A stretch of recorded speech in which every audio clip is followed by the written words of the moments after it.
Boa noite para todo mundo. Boa noite.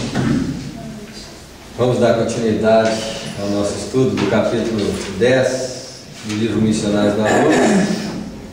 E nós estávamos falando exatamente do processo de ionização que os amigos espirituais estavam tentando fazer no ambiente de materialização. Então, eles começam a abrir para nós alguns ângulos de análise técnica para o processo de materialização do plano espiritual para a Terra. Então eles falam assim, só para introduzir aqui, que nós já lemos, alguns companheiros estavam movimentando no ambiente, o André Luiz falou assim, que movimento esquisito é esse, Pareciam rituais. Aí ele diz, não se trata de hierofantes em gestos convencionais.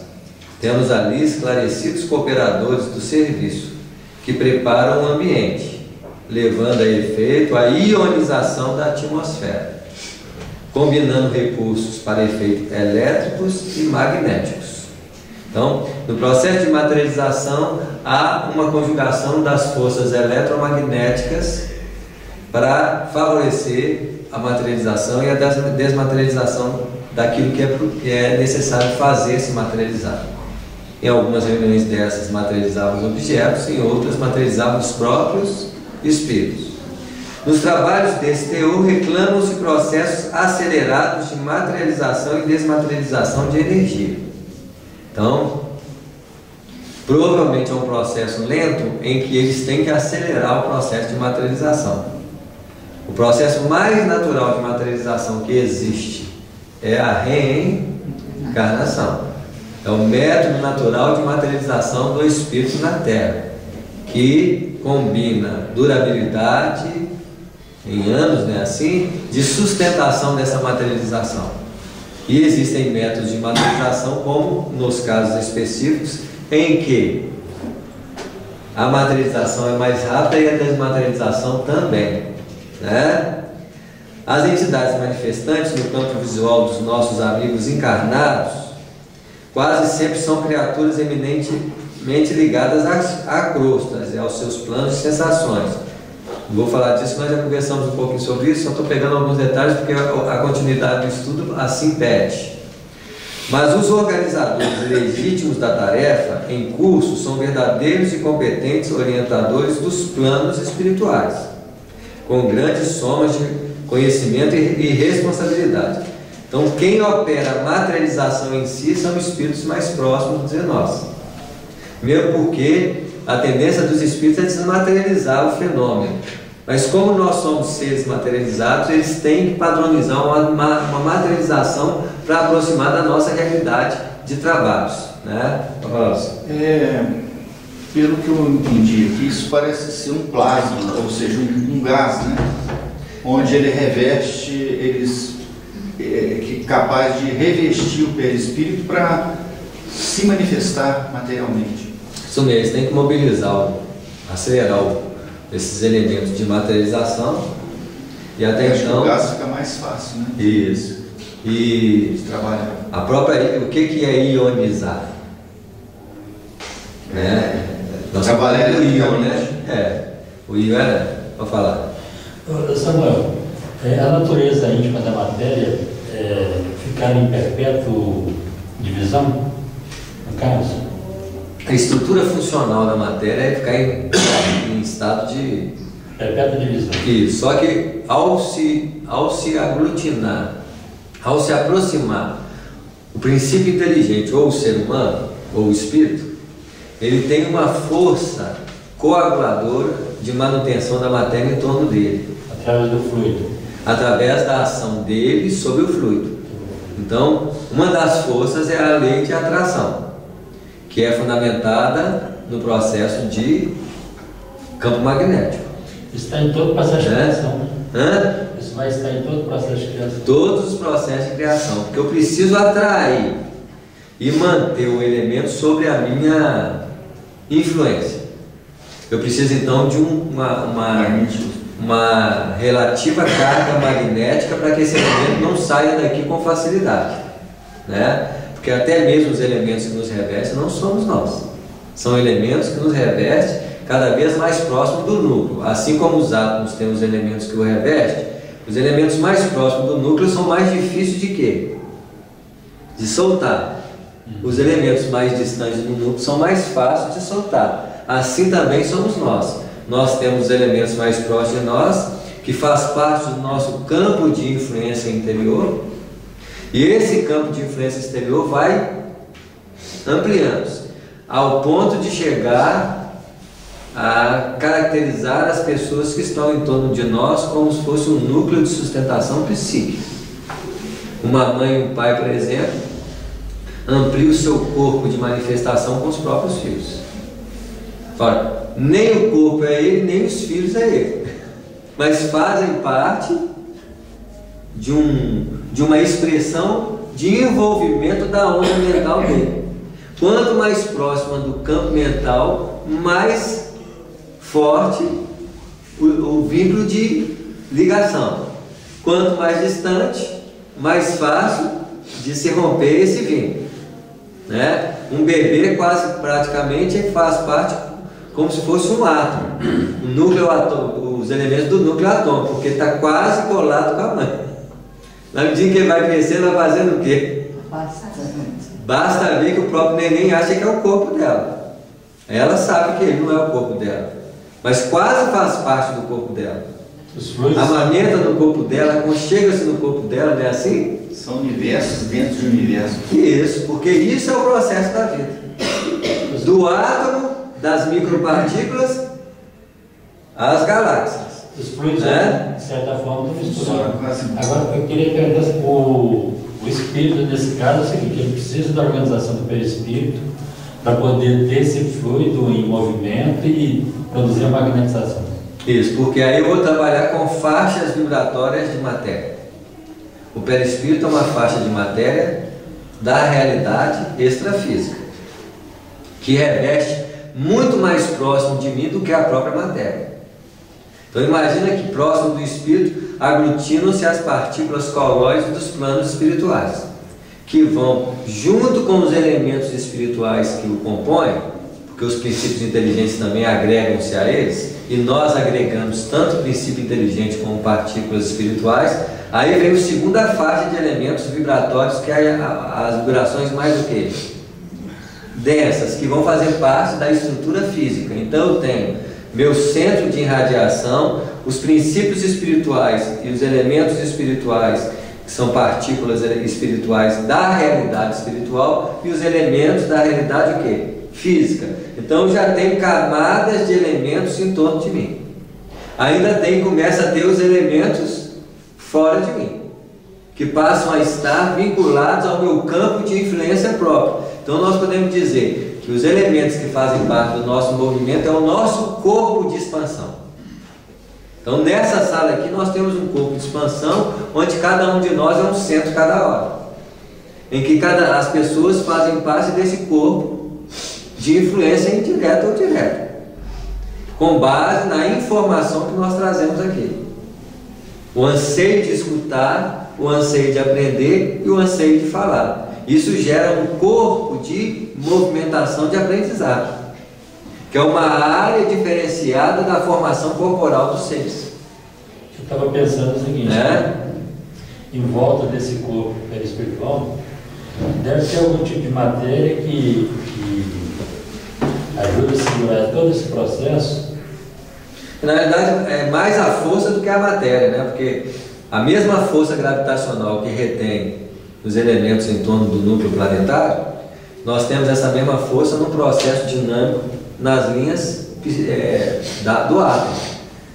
É como se o núcleo atômico tivesse lei gravitacional, mas não chama lei gravitacional, chama lei de atração. A lei de atração é a miniatura da lei gravitacional, que atrai os elementos em torno do núcleo. E em se tratando de nós, qual que é o núcleo? Nosso espírito. Nosso espírito é um centro vivo, que retém em torno dele vários outros centros, que vai aglutinando os elementos e as partículas de todos os níveis vibratórios para formar a minha expressão de vida. né? Só para ver se tem... Só me Pode concluir? Só para ver se tem fundamento. Eu imaginei que tivesse uma matéria de envoltório, entendeu? Que ajudasse a segurar essa questão da individualidade do espírito internamente, tanto do ponto de vista dele internamente, como da influência que vem. Na verdade, a própria individualidade dele é que faz isso. A matéria é obediente. Como ele tem um núcleo próprio, ele cria um elemento que o envolve. Esse elemento, na sua sutilidade mais profunda, chama-se fluido cósmico universal. Até porque o meu núcleo interior não mistura com o núcleo interior do outro. Quem mantém exatamente essa separação é o fluido cósmico. Além da lei da gravidade, ela segue as leis da força forte e da força fraca, né? Isso mesmo. Agora, quantas leis vão sendo descobertas a partir daí? Que podem retratar uma lei na dinâmica gigantesca, que eu chamo de outro nome. Então, aquilo que acontece no micro acontece no macro. Só que os estudiosos da química não vão usar as mesmas nomenclaturas dos estudiosos da física. Mas vão me dizer que é quase a mesma coisa. Mas são leis. Agora, quantas outras leis existem fundamentadas nos campos da espiritualidade? Que nós ainda desconhecemos. Nós somos estudiosos que aos poucos vamos nos entretendo com a realidade além da vida, né? E quem produz todo esse substrato de recursos é Deus, que é o grande centro da vida. Aí você fala assim, mas onde está o centro da vida de Deus?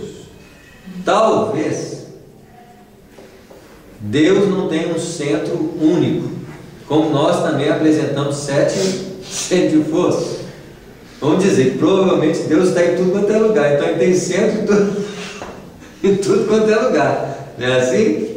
Agora, é difícil nós compreendermos isso relativamente sim, mas nós podemos dizer que cada condensação é um centro, uma célula é um centro. Ele tem a mesma capacidade, por exemplo, do coronário, só que ele é um centro o quê? De miniatura. Então, tudo é centro a me expressar, não é assim? Compreendendo que, apesar de eu ter um centro mais importante, e aí nesse sentido nós podemos, provavelmente pode ser que exista um centro coronário do universo, que aí a gente está conjecturando um monte, né? Mas pode ser porque, como isso repete, o centro da galáxia é o centro coronário. Só que o centro da galáxia, ele é circuncidado por vários outros centros que nós chamamos de quê? Sistema solares, que são centros de manutenção própria, de vida própria. Uma galáxia tem quantos centros de forças? Talvez tenha 7 centros mais expressivos e outros tantos e outros tantos centros menos expressivos.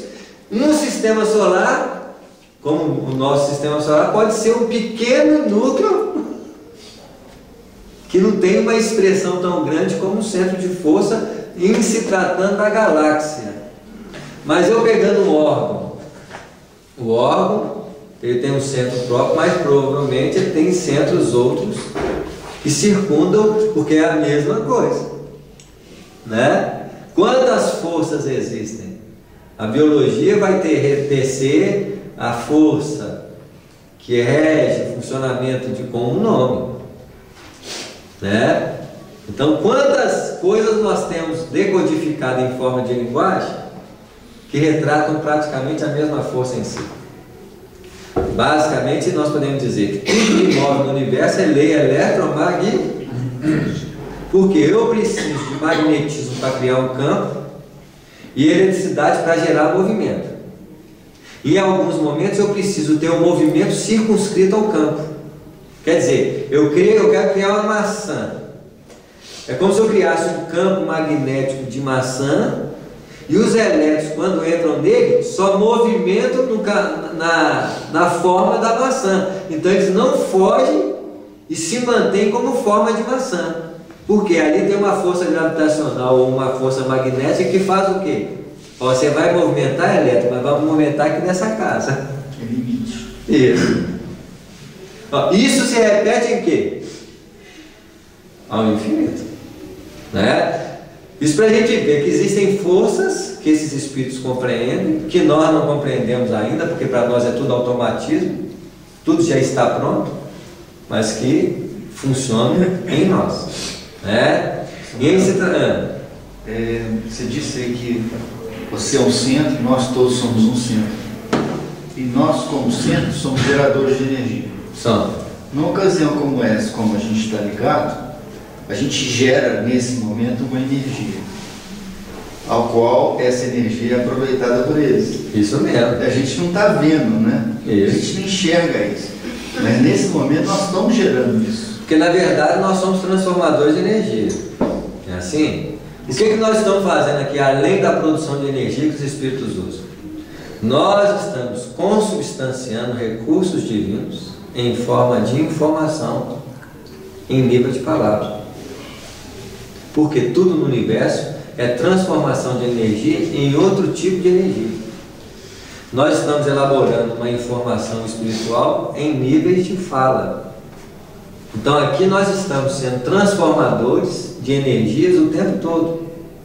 Conforme a qualidade dessa energia, nós vinculamos em grupo, criando um corpo de estudos dos assuntos das obras de André Luiz, caracterizando um tipo de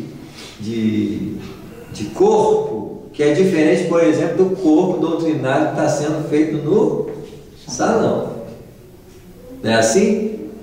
Com características próprias, com qualidades próprias, com avaliação própria, né? Então, na medida em que eu me comprometo com um estudo mais aprofundado, não tem outra alternativa. Esse corpo passa a ter uma qualidade diferenciada de um corpo coletivo que está ali simplesmente por uma necessidade básica.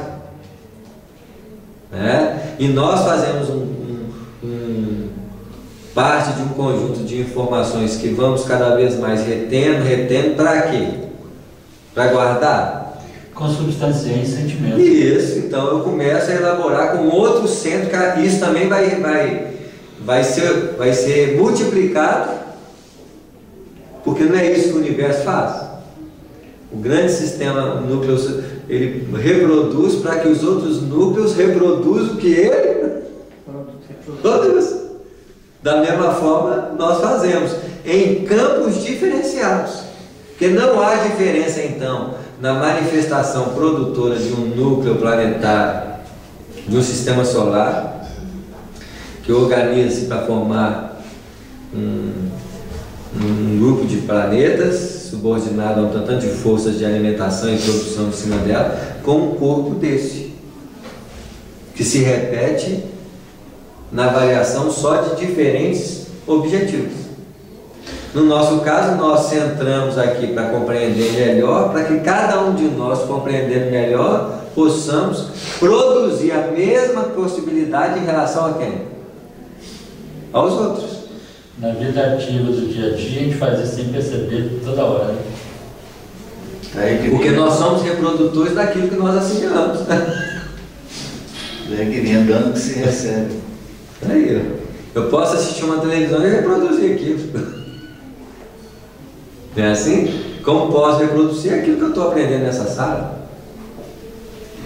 A qualidade diferenciada está aí, né? Por isso que existem espécies. Não tem espécies animais? Então, na dinâmica da evolução, o processo vai evoluindo. Se existe espécie de animais, existe espécie de qualidade educativa, que é o padrão de repetição das espécies animais e padrões de repetição no campo do entendimento. Porque tudo se reproduz em linhas superiores. Então o reino animal que fundamenta movimentos do espírito no campo da forma também se repete nos campos variados da vida, onde muitas vezes eu posso estar retratando o reino animal num patamar superior, padronizando em novos valores, né? Aquela história que eu contei no início pensamento lá, e assim, se foi uma atividade concreta, né, instantânea, você pode deduzir o seguinte: o nosso pensamento formado a partir do conhecimento que nós estamos desenvolvendo aqui, ele vai ter um peso lá fora, de certa forma. Isso mesmo, você pode ter sido o espírito que induziu ele, não é de outro espírito, não. Seu pensamento foi incisivo. E aí, ele, pela sensibilidade dele, deve ter captado, ele já devia estar incomodado. Quando ele captou algum pensamento, você precisa levantar. Qual foi do espírito ou foi seu? Não importa, é espírito mesmo que é. Tá claro? Mas vamos lá, continuando, eu parei de parar porque eu já tinha estudado. Introduzindo o que eles vão fazer, ó. Eles estavam mexendo no ambiente para ionizar. Olha só.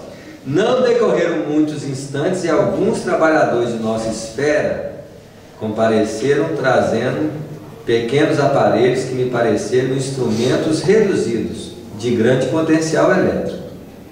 Então, para materializar, eu preciso mover. A força de movimento chama-se eletricidade. Então eu estou falando com base no movimento de impulsos de forças, porque a fala é movimento do ar. Tem a mesma qualidade da eletricidade, porque ela repercute seu movimento num ambiente em que ela pode o quê? Ser conduzida. O ar é o condutor das partículas sonoras, como o fio elétrico é condutor da eletricidade. Não é assim? Então, tudo está relacionado em que eu produzo num campo específico. Né? Então ele continua. Em virtude dos raios que movimentavam em todas as direções. Então, se eu quero materializar, eu preciso de eletricidade e preciso de campo magnético. Mas essa ionização é decorrente para mais especificamente o quê? Então ele vai variar. Ele diz assim: minha curiosidade não tinha limites, André Luiz. Estava vendo aquilo lá, eu quero entender. Aí, estes amigos, explicou meu generoso instrutor, estão encarregados de operar a condensação do oxigênio em toda a casa. Então já está dando uma dica para nós. Eu preciso condensar oxigênio. Né? Por que eu preciso condensar oxigênio? Eu tenho que estudar a qualidade do oxigênio dentro da química. Né? Ele tem funções específicas do oxigênio. Né? E ele vai dizer: o ambiente para a materialização de entidades no plano invisível, aos olhos dos homens, requer elevado teor de ozônio. Então, o que é a partícula de ozônio? Eu não sou um entendido de química.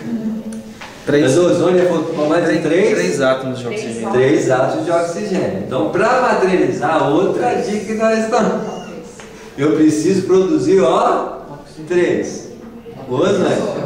Então, preciso reter oxigênio. Né? E, além disso, é indispensável semelhante operação a fim de que todas as larvas e expressões microscópicas de atividade inferior sejam exterminadas. Essa ionização e ozonização faz ao mesmo tempo um trabalho de purificação e esterilização. Por quê? Porque nossa mente produz vitalidade mental, então isso chama-se energia mental. Essa energia mental, ela é propiciadora da formação dos elementos microscópicos que são formados de princípios inteligentes. Esses agentes são os germes psíquicos, que, como existe bactérias, vírus no plano físico, existe bactérias, vírus no plano, que são os agentes que vão reencarnar no corpo do vírus físico. Quem então produz vírus, adivinha quem é? Nós. Nós propiciamos a produção de elementos que estão esparsos na natureza. Nós sustentamos a vida psíquica através das nossas energias mentais, dos elementos microscópicos no plano espiritual. Nós produzimos, não criamos, nós assimilamos os princípios inteligentes através do coronário, porque nós não produzimos espírito. Espírito já é produzido por quem? Por Deus. Ninguém produz espírito. Então, quando eu falo produz germe, eu não estou produzindo germe, eu estou dando característica ao germe como função específica. Dando corpo. Dando corpo. para que ele possa movimentar corpo espiritual, ou protoforma espiritual, dos princípios inteligentes, para que eles possam movimentar nas áreas específicas do plano espiritual entre as células. Então, a frase do Lavoisier, quando ele diz nada se perde, nada se cria, tudo se transforma, encaixa exatamente isso, porque nós somos um núcleo de transformação e produção de energia conforme a intenção e a direção que nós damos aos pensamentos e às emoções. Uma manifestação de raiva produz o quê? Elementos destrutivos, agentes infecciosos, que operam naturalmente no perispírito para manifestar um clima adequado na produção de doenças no campo físico, para que os agentes físicos patológicos sintonizados com essa área específica em decorrente da atração com esses elementos infecciosos que nós criamos psicicamente, para que eles possam reencarnar como filhos deles. Nós criamos então o processo natural de reprodução em planos diversos na manifestação das nossas organizações. Cada um de nós pode apresentar áreas específicas onde esses distúrbios de ordem emocional vai aplicar com mais naturalidade, seja nos rins, seja no estômago, seja no intestino, seja no cérebro. Cada um é um produtor de desequilíbrios e equilíbrios. Se os agentes perturbados geram agentes infecciosos, danosos, os agentes harmonizados geram o quê? Princípios ativos de cura. Porque a própria cura é a metamorfose dos agentes infecciosos. Ou eu dou a eles qualidades infeccionantes, ou eu dou a eles qualidades salutares de cura. Eles vão ter um teor diferenciado nesse sentido, conforme o padrão mental que nós alimentamos diariamente. Olhando para nós, no padrão mental que nós sustentamos no dia a dia, nós somos produtor de quê? Fatores específicos dolorosos. Nós somos produtores de doença. Não é assim? Nós somos produtores de desequilíbrios. Então nós somos muito mais sintonizados em produzir agentes infecciosos do que agentes salutares. Isso. Hoje a medicina, a farmacopeia trabalham nessa direção. Amanhã quem vai fazer isso não somos o laboratório, somos o laboratório vivo da própria mente, onde o espírito aprende a ser médico de si. Isso, porque eu sou agente de metamorfose das energias divinas. Estou falando aí, eu estava pensando aqui na química e na radioterapia. Você vê. São agentes que nós hoje sabemos manipular na tentativa de operar uma ação contra o desequilíbrio desarmonizado que nós criamos. Não é assim? E que amanhã nós vamos ter que ter uma radiação, uma química produzida pela própria o quê? Intimidade, que não vai produzir efeito o quê? Colateral. Né? Então, só lembrando, para gerar ozônio precisa de eletricidade. Tá vendo aí? A gente vai, quem sabe, ensaiar futuramente uma sala de materialização na produção de ozônio, né? Assim, criar um campo magnético em torno de uma camada de cristal em que nós podemos produzir a captação de oxigênio e produzir ozônio. Que nós podemos ter uma surpresa, aparecer um espírito do outro lado e falar assim: vocês começaram. Está indo bem, Acho que a faculdade aqui, a federal, estava trabalhando numa máquina de produção de ozônio já. Você vê. Já estava trabalhando. Tá claro? E amanhã não vão estar fazendo o que os espíritos fazem. Para usar no trabalho dentário que eles... Você vê. Tirar aquele tipo de para entrar com o ozônio, porque o ozônio é o seguinte, ele faz o serviço e desaparece. Você vê, e aqui faz uma limpeza do ambiente. Exatamente. Né? Olha só. Então, a relativa ionização da paisagem interior é necessária com o trabalho bactericida. Né? E depois de algum gesto significativo acrescentou o ectoplasma ou força nervosa. Então, do que nós estamos falando? O citoplasma é a força nervosa das células no corpo. O ectoplasma é a força nervosa do espírito, que é o citoplasma do espírito. É o agente pelo qual nós atuamos para fazer o movimento da vida em torno de nós. Como a célula ou toda a organização é consubstanciada de citoplasma, que é como se fosse o agente de produção, de manutenção e de transformação da vida, né? Tudo vem de um plasma cada vez mais o quê? Sofisticado. Tá claro? Plasma esse que é modificado com funções específicas. Se o citoplasma é a base estrutural da célula, o sangue é o plasma de movimento, em que sustenta a própria vitalidade do corpo todo. O ectoplasma, então, pode ser um dos agentes sanguíneos da realidade espiritual, em que nós movimentamos as forças de base da mente. Tudo isso associado para nós mostrarmos que é tudo a mesma coisa em padrões diferentes, mas é a mesma coisa. Quando eu dou passe, eu estou dando transfusão de sangue. Espiritual. Energia, sangue espiritual. Por isso que os vampiros existem, para sugar o quê? As nossas energias. Então os vampiros simbolizados nos filmes estão espalhados em tudo quanto é lugar, seja no plano físico ou nos planos espirituais. Como tudo chega simbolicamente na Terra, então primeiro vem os filmes, os símbolos, para mostrar a realidade daquilo que é natural. A doença autoimune não pode ser uma movimentação desse fluido de forma desorganizada? A doença autoimune pode ser uma distonia de funcionamento específico, que cada um de nós produz determinados padrões de perturbação que tem característica própria. Entre esses padrões de característica própria existe o padrão de doença autoimune. Está ligado a fundamentações de base, porque a imunidade não é defesa? Um dos primeiros processos de desenvolvimento do espírito é a defesa. Então eu estou trabalhando com linhas básicas de defesa. E eu destrambelhei exatamente o núcleo de sustentação das defesas. Qual é o chakra que fundamenta a defesa do organismo físico? É o básico.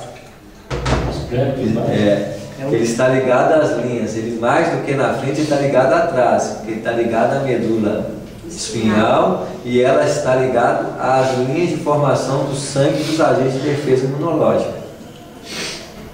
Ele é responsável pela produção dos glóbulos vermelhos e dos glóbulos brancos. Então, e aonde que os obsessores mais gostam de quê? Um dos chakras que eles mais gostam de quê? De explorar, né? E lembrando aqui, sobre toda a carne derramarei meu espírito. Então, não é Jesus que vai derramar. Quando ele fala eu, ele está falando da realidade espiritual de cada um de nós, o eu interior profundo, porque Jesus é a representação máxima dele. Eu derramarei. Então, a partir do momento que meu espírito começa a influenciar de forma incisiva de dentro para fora, ele derrama sobre a carne a sua força produtora. Então, muitas vezes as pessoas acham que Jesus que derramou. Não é o Jesus de fora, é o Cristo interno. Então, quando eu começo a anseiar a vida espiritual, esse ser começa a derramar suas forças com mais incisivo sobre as forças da matéria, derramando características diferenciadas na perspectiva da vida. E com isso, espírito intercambia com quem? Com o espírito. Então, a primeira força espiritual que nós começamos a manipular e que é a força de vínculo espiritual, qual que é a força inicial? O pensamento. Então, quando nós começamos a pensar, os espíritos falam, vão comunicar. Se a voz, conhecimento adequado desse mecanismo, né? Dessas realidades, nos ajuda a poder. Isso mesmo, porque aí você sabe fazer. O grande problema da maioria das pessoas é que elas não estudam, passa a ser joguetes dessas forças. Aprender todo mundo, né? Hã? Aprender todo mundo vai ter que aprender. Isso. Então, na medida que nós começamos a nos educar, nós temos mais poder para não ser joguete da ignorância. Que é a ignorância que dá pasto para a ação espiritual inferior. Né? O ozônio aqui tem efeito só bactericida. Para você ver. Por quê? Para materializar, eu não posso deixar que elementos outros possam interferir nessa materialização. Como o fluido, igual você falou, a matéria ela tende a ficar esparsa, mas qualquer agente possa fazer aglutinação, qualquer elemento ou agente inferior vai aglutinar elemento, e quem está produzindo, seja o médium ou o espírito, vai sofrer a influência direta desses elementos. O espírito talvez tenha uma imunologia em relação a isso, mas o médium, eu não sei se ele tem essa capacidade de... Aí quem faz essa prevenção? Os técnicos espirituais. São especializados. Né? Isso. O ectoplasma que o médium encarnado, né, ele está doando, né, esse ectoplasma retorna a ele, né? Então, possivelmente... Alguma coisa retorna e outras dissipam. Então, possivelmente, no retornar, essas bactérias, esses germes, né, vão trazer um prejuízo à sua organização física. Por isso a responsabilidade deles de proteção dos médicos, principalmente, porque os médicos, eles são os agentes doadores, e é para eles que tem essa toda a proteção. E também para quem recebe, né? É.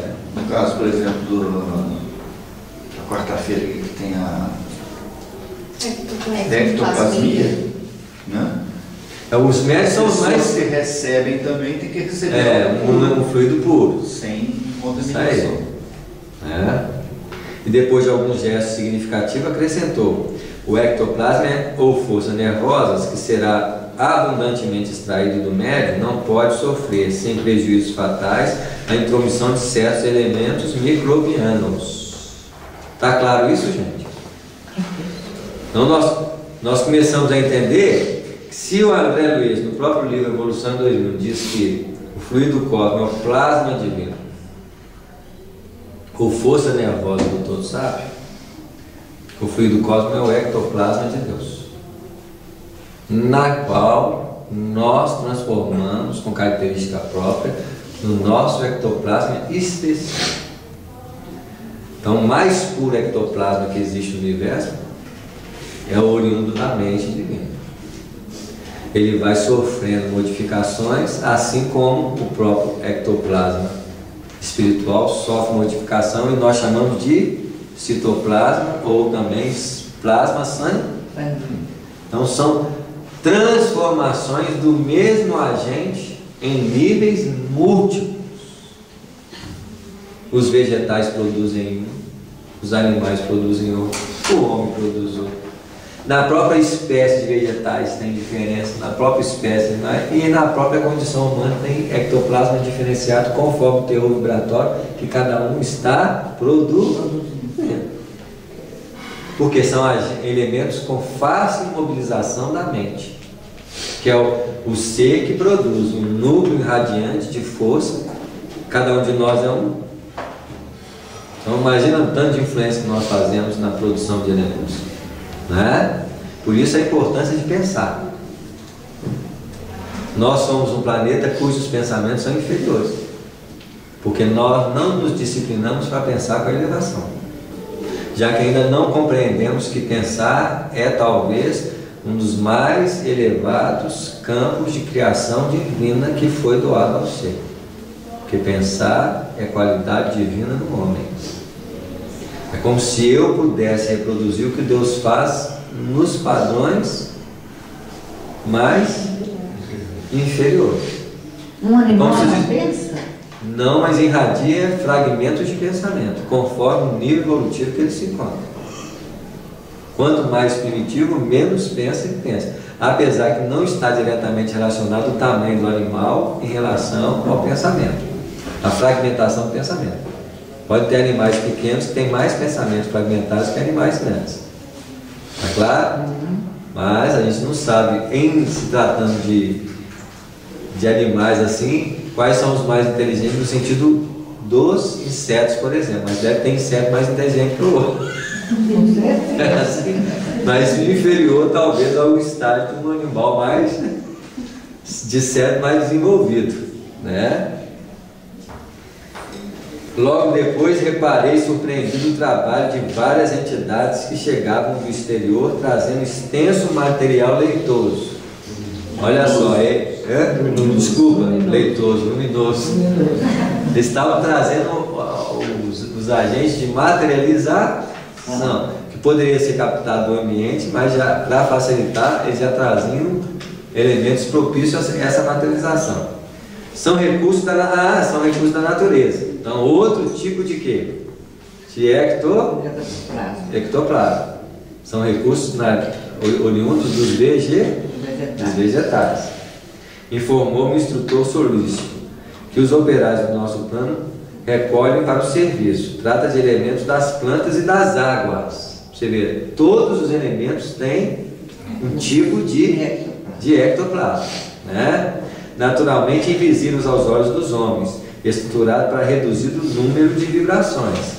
Imagina no dia que nós tivermos um aparelho que você coloca e você vê as vibrações diversas em todo o universo. Esse universo vai ficar encantado. Algumas drogas, elas permitem essas amplidões de percepção. Então o pessoal adora mexer com droga porque eles sentem essas sensações. O problema da droga é que ela afeta diretamente o sistema nervoso e tem um prejuízo direto nesse sentido. Nós não temos que ver essas vibrações com droga, nós temos que criar aparelhos que nos permitem fazer isso, de forma a não danificar o quê? O sistema nervoso. Melhor que nós desenvolvemos a nossa visão e nós próprios podemos enxergar. Isso mesmo, porque o próprio André Luiz não sofreu uma cirurgia no sistema de percepção e ampliou sua visão. Isso quer dizer que isso é passível de acontecer na Terra, vai dar um pouco mais de trabalho. A abertura do terceiro olho, né? Mas o que permitiria ver mais. Mas como para mim ver mais eu preciso ver tudo, nem tudo que eu vou ver é bom na Terra do que... Tanto é que o André Luiz, quando ele fez a cirurgia dos olhos, ele chegou na Terra e começou a ver coisa até então que ele não via nada. Ele era quase fundamentado em 5 sentidos, e olha que ele estava no perispírito dele. Ele voltou do nosso lar, que é a primeira vez que ele veio na Terra, para ver os parentes, resolver a questão dos familiares, ao livro Os Mensageiros, já começou a notar coisas que ele falou assim: isso eu não vi antes, não é? É assim, aí passou a ver cada vez mais, na medida que ele vai vindo nas outras obras, porque também expande-se a capacidade visual, auditiva e a sensibilidade dos 5 sentidos no plano espiritual para a realidade espiritual. E serão aproveitados nos trabalhos da noite? Perguntei. Sim, esclareceu Alexandre paciente. Serão mobilizados para pela ação dos orientadores. Toda a energia utilizada serve para alguma coisa. A dos vegetais serve muito para a cura. Basta ver que nós usamos os elementos vegetais para a cura. A base dos nossos elementos de tratamento na medicina são tiradas da onde? Das plantas. Sem saber, nós tiramos. Nós tiramos as partes físicas da planta, os espíritos tiram as partes espirituais, materiais, mas espirituais para nós, que são elementos químicos da natureza espiritual das plantas. Não só nós temos matéria física e matéria espiritual. Todos os seres no processo da vida têm essas duas realidades, porque, como diz o Antigo Testamento, existia uma expansão no meio das águas, existiam as águas que estavam embaixo e as águas que estavam em cima. As águas de baixo ajuntaram-se e formaram o elemento, formaram a terra, quer dizer, as águas de baixo condensaram e formaram o elemento material. E as águas de cima formaram os céus. Em outras palavras, os elementos de natureza espiritual ou perispiritual. Então nós estamos mergulhados em 2 campos vibratórios diferenciados, onde a consciência se expande entre eles, as águas de baixo e as águas de cima. Está escrito em Gênesis, nos primeiros versículos do livro de Gênesis, né? E lembrando que do plano espiritual, na Terra ainda temos mais 7 camadas ainda de vibrações diferenciadas. Isso repete desdobrando, né? Isso é a relatividade das coisas. Isso mesmo, né? Onde que eu parei aqui? Tá no início tudo, aqui embaixo. Nesse instante, pessoas familiarizadas com a reunião penetraram a sala, tomando os lugares que lhes eram habituais. Então entrou os encarnados. Estabeleceu-se entre os encarnados ligeira conversação na qual se comentava os trabalhos levados a efeito anteriormente. Ainda está bom. Se a conversa está falando dos trabalhos anteriores, está ótimo. Pior é quando vemos com as nossas conversas de coisas que não estão focadas ali. Então, para trabalhos mediúnicos, para trabalho de qualquer natureza espiritual, a gente deveria estar focado espiritualmente, para alimentar o padrão necessário que um ambiente desse exige. Basta ver que nós, para chegar para a reunião e sentarmos aqui, até a gente sintonizar vibratoriamente com os mentores, com a qualidade espiritual, passa um tempo. Mesmo assim, o desgaste, o padrão de ritmo vibratório que nós temos no dia, por exemplo, não adequa muito facilmente com a realidade vibratória que o ambiente exigiria. No culto no lar também, em qualquer padrão de trabalho espiritual, né? A limpeza, todo trabalho espiritual é digno por si mesmo. O culto no lar é uma especificação objetiva para melhorar o ambiente espiritual do lar, aperfeiçoando a qualidade vibratória dele. Quem não faz culto está perdendo essa oportunidade. Não é assim? Quando eu abraço um culto no lar, eu estou criando vibrações menos densas e um cordão de isolamento para qualquer tipo de espírito possa entrar ou não dentro de casa. Só entram os permitidos. Alguns não são permitidos. Então, vamos ver. As expressões, os menos equilibrados que estão no plano da rua não entram, porque encontram uma barreira que impede a entrada deles. Isso só para você fazer o culto. Olha o benefício do culto no lar, a sua ação simples, né? A importância do culto no lar para o espírito. Agora, os protestantes, os católicos não tem não. Se eles fazem a leitura da Bíblia em casa, se eles estudam, geram as mesmas irradiações. Porque culto no lar não é porque é espírita que culto no lar específico, não. O local onde você reúne para estudar espiritualmente, você gera esse padrão de proteção vibratória diferenciado. Quando a gente vê aqueles filmes de ficção que eles fazem aquele campo eletromagnético que faz a proteção, a gente acha que é ficção e não é. Aquele João 23 ali, você entra lá, não confusão não nada, mas se você prestar atenção na vibração, é bem... Você vê. Tanto de mente diferente que a movimenta nele né? Fisicamente você pode ver aquela confusão, mas do ponto de vista espiritual... Isso aí, ali, porque tem um objetivo, né? Tem uma proteção ali extraordinária. Isso mesmo. Não se passaram muitos minutos e a jovem médium, afável e simpática, deu entrada no recinto acompanhada por diversas entidades, dentre as quais se destacava um amigo de elevada condição, que parecia chefiar o grupo de servidores. Todo médium tem sua equipe de trabalhos espirituais em torno dele. Todo trabalhador que se interessa em objetivo na vida é bem acompanhado. É assim? Da mesma forma que todas as nossas ações na busca da vida, nós somos bem acompanhados ou mal acompanhados. Depende daquilo que nós escolhemos para fazer. As companhias são livres. Então, se eu me dedico a alguma coisa em benefício de alguém, vocês podem ter certeza que ali já é colocado alguém para te auxiliar. Seja no passe, seja no estudo, seja no trabalho de materialização, não importa. Então, essa ação não é exclusiva desse médico. Esse médico especificamente tem técnicos voltados ao processo de materialização, né? Esse exercia considerável controle sobre a moça, que a ele se ligava através de tênues fios de natureza magnética, né? Para você ver como é que é a simbiose de trocas energéticas entre os seres. Nesse caso, é uma simbiose ruim ou positiva? Extremamente positivo, né? Sentindo a insopitável curiosidade, o orientador esclareceu: o controlador mediúnico é o irmão Alencar, que também foi médico na Terra. Calimério é o dirigente legítimo, encarregado da supervisão dos trabalhos em nosso filho. Então tem o Calimério, que é responsável pela reunião geral, e tem o Alencar, que é responsável pela médium. cada um num patamar diferenciado de responsabilidade. É uma hierarquia. Né?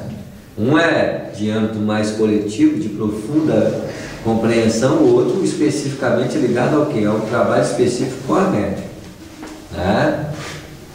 Como notasse minha estranheza, Alexandre reiterou: Alencar é orientador do aparelho mediúnico para as atividades de materialização propriamente ditos. Aproximemo-nos dele.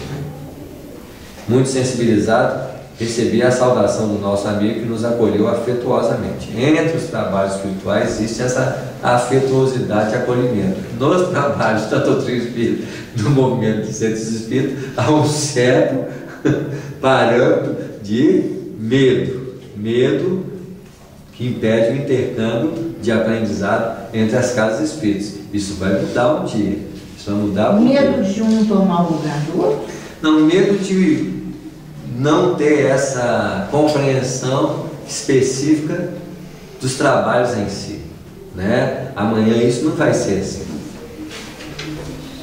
Relativamente às pessoas que já são mais conhecidas. Então vamos dizer assim, uma casa espírita tem um trabalho mediúnico, se o Divaldo chegar aí e falar assim: eu posso participar para observar? Você pode.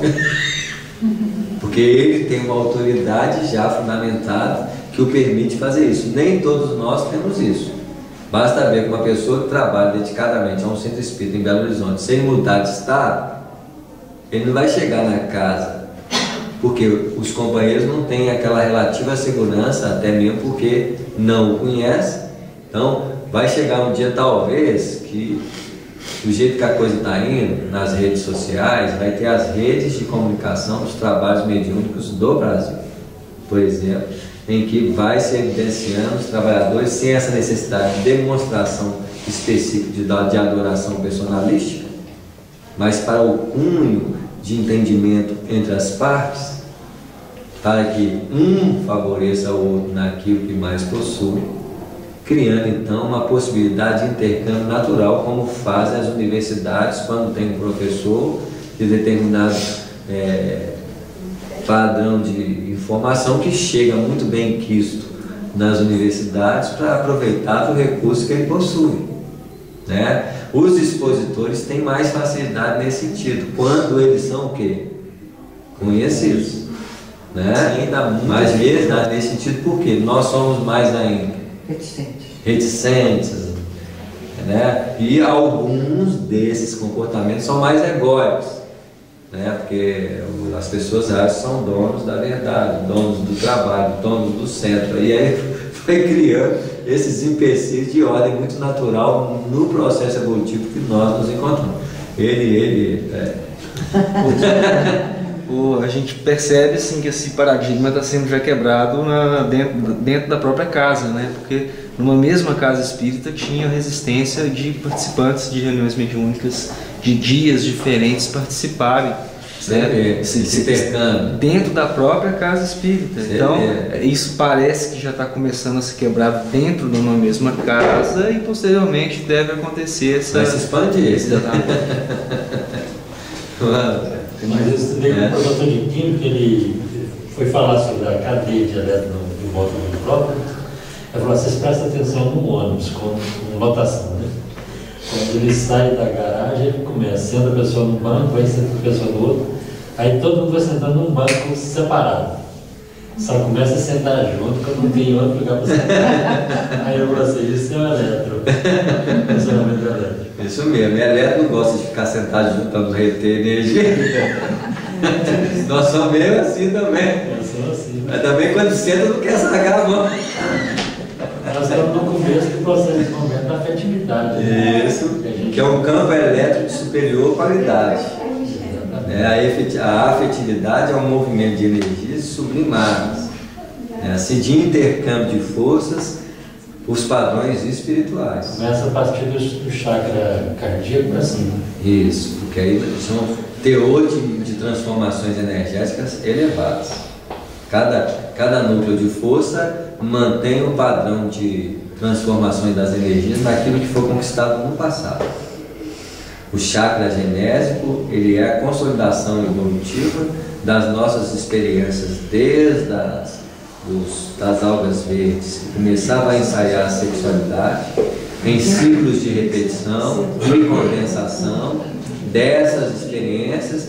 Esses ciclos de repetição e condensação vão se transformar num grande núcleo chamado chakra genésico.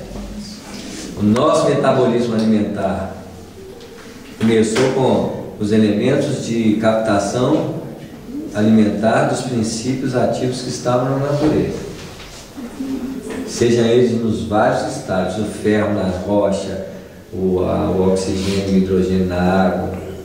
Esses elementos de captação alimentado, repetido ao longo dos anos, vai virar o centro gástrico. E assim os outros centros são as bases de manutenção das experiências consolidadas em nós no tempo e no espaço. É como se nós guardássemos nossas experiências do passado em forma de núcleos de repetição.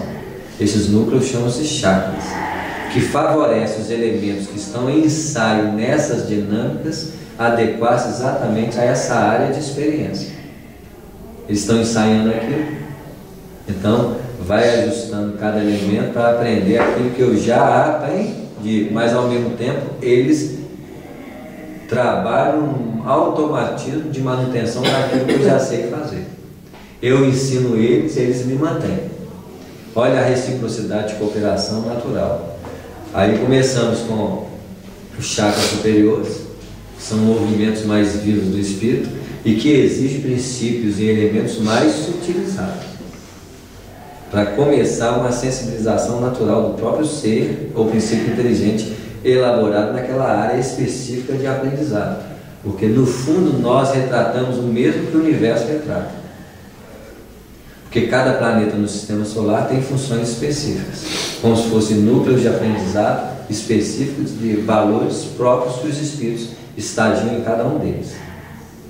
Provavelmente o Júpiter é um sistema nervoso em formação. Não é assim?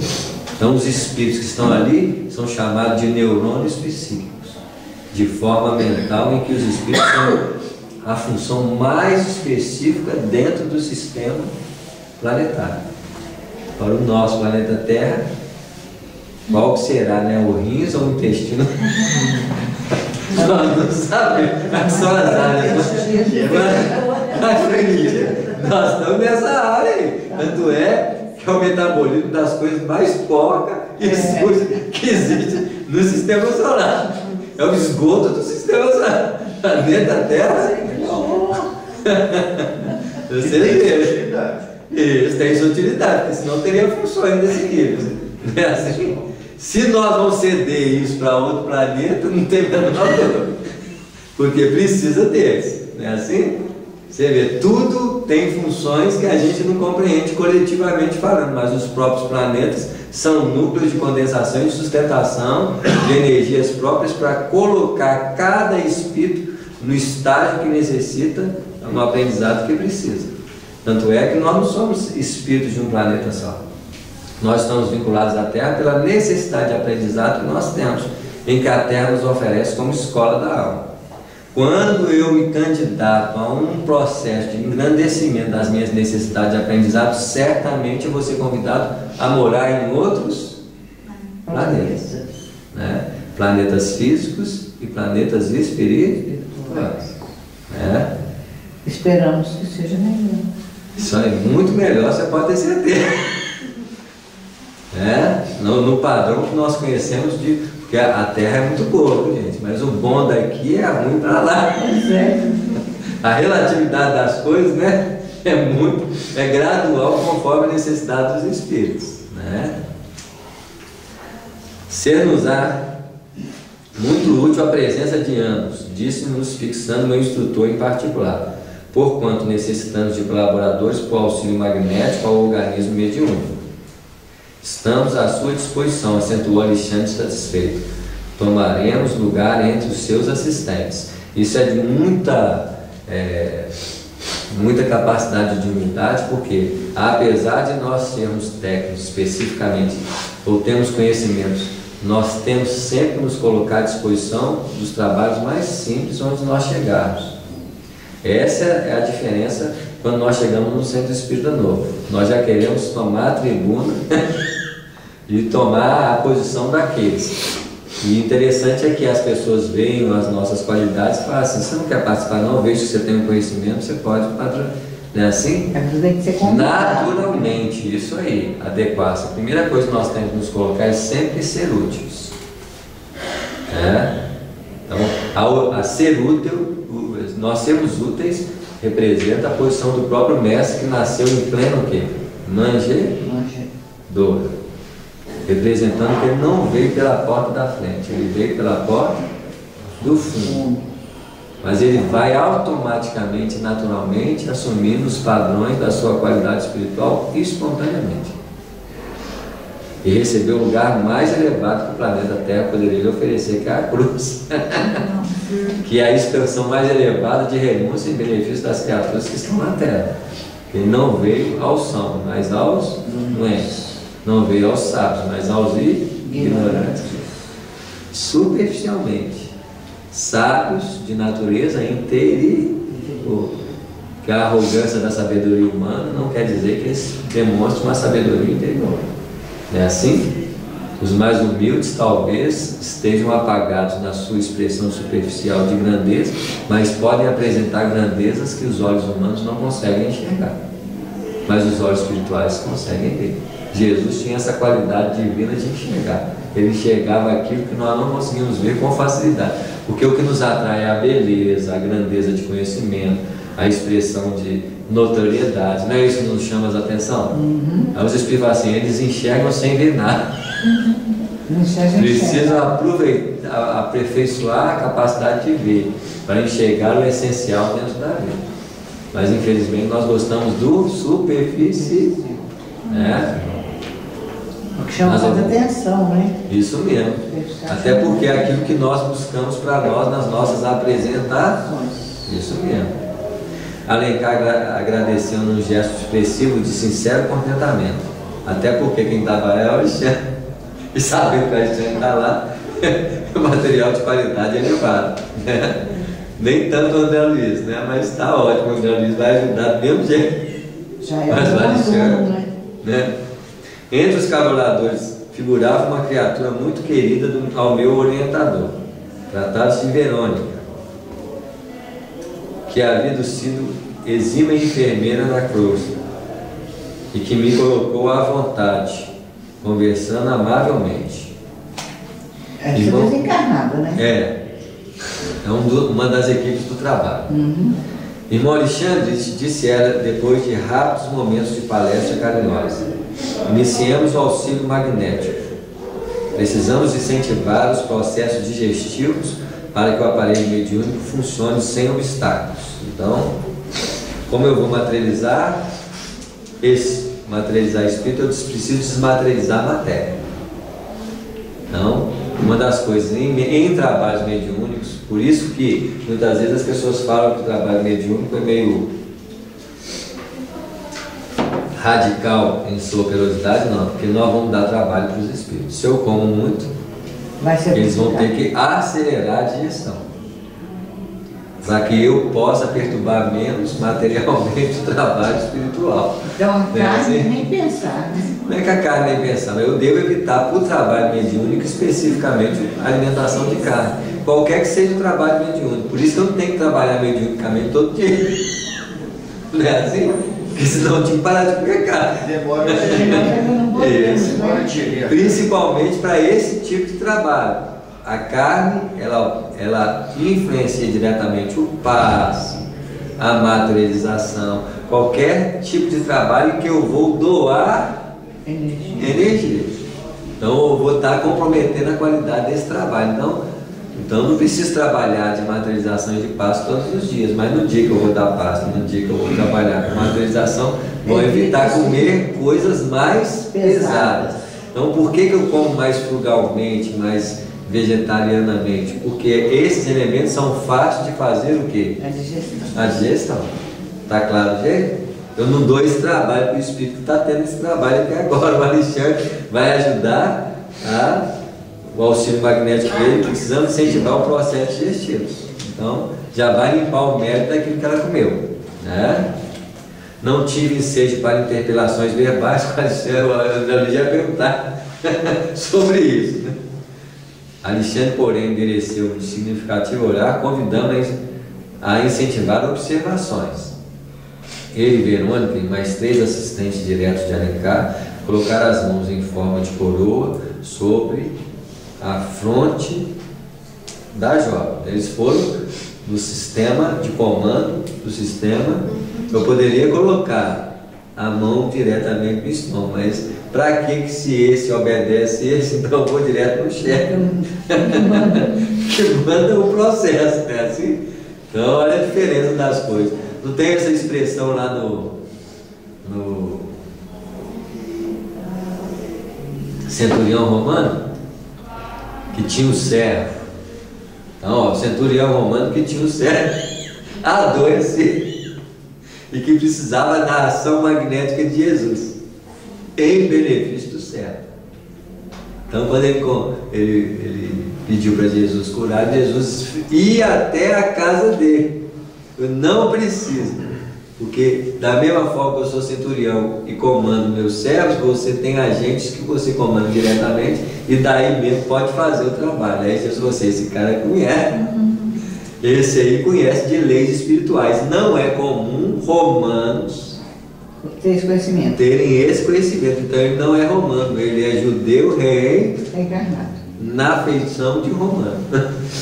É um espírito espiritualizado, nem é judeu, mas pode ser espiritualizado, pode ser hindu, pode ser egípcio, pode ser, sei lá. Ele era um capelino revestido espiritualmente na forma dos romanos. Assim também como Paulo. Ele era romano, Paulo? Ele tinha cidadania romana. Tinha cidadania. Cidadania.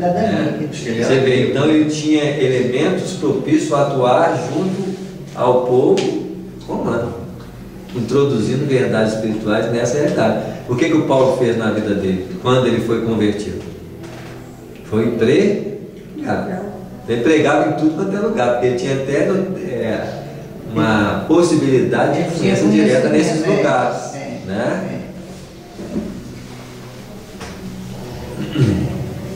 Mãos em forma de coroa, então em forma de coroa, né? Assim, todo mundo lá. Algumas pessoas vão falar assim: esse pessoal está inventando. Está inventando paz, tem que ser simples, né? Assim, logicamente, o trabalho de paz tem uma função diferente dessa. Mas esse caso aí era um caso diferente. Isso, especificamente para fazer o quê? Acelerar a digestão. E provavelmente poderia fazer isso para outros tipos de procedimentos dessa natureza. Então, nós ainda não compreendemos tecnicamente as funções do poder mental sobre o organismo. Mas vamos aprender. A própria cirurgia que o André Luiz passou é uma cirurgia que houve corte? Não. Houve passe. Houve direção de forças magnéticas na área ligada à amplitude de percepção espiritual. Então amanhã, quem sabe, existirá técnicas de tratamentos espirituais nas áreas dos centros específicos do sistema nervoso para ampliar nossa capacidade de percepção. É assim? Eu mesmo, quando era mais novo, uma vez estava na reunião mediúnica da minha tia, ela levantou e falou assim comigo: fique tranquilo que os espíritos pediram para fazer isso. Ela começou a fazer um trabalho aqui assim em cima de mim, do meu coronário, que a partir daí eu não sei porquê, eu leio o livro espírita e eu sei entender espiritualmente aquilo que eu estou lendo. A partir dessa cirurgia espiritual que foi feita, se ampliou a minha capacidade intuitiva, provavelmente essa foi a função daquela cirurgia. Agora, aquela foi para ampliar a minha capacidade de entendimento nesse sentido. Quantas outras áreas poderiam o quê? Mas não é a minha função naquele momento. Naquele momento eu precisava ampliar a minha capacidade de entendimento, até porque provavelmente eu fui preparado para o quê? Para falar. Não é assim? Então, eu estava com o quê? Uns 18, 17, 18 anos, para assim, vamos abrir os compromissos espirituais do companheiro. Não é assim? Muitos de nós sofrem essas intervenções direta ou indiretamente. No meu caso foi direto ali, através da companheira que era minha tia na época, na reunião mediúnica. Pode acontecer isso futuramente? Pode. Isso vai depender não do anseio de eu querer desenvolver para aparecer. Vai depender da carga de responsabilidade que cada um de nós tem determinada especificamente na área que está atuando. Toda pessoa que abraça uma tarefa seriamente e se compromete com ela, aquilo vai abrir uma possibilidade de desdobramento de trabalhos neste sentido. Né? Porque no fundo todo o nosso trabalho tem um benefício direto às outras pessoas. Cada um de nós elege uma função específica e aquela função a gente pode não saber o efeito que aquilo tem na repercussão da vida dele. Mas aquele trabalho especificamente, quanto mais ele é direcionado às outras pessoas, mais ele recebe apoio espiritual de equipes que querem que aquilo permaneça, que aquilo cresça. Está claro isso, gente? Tá.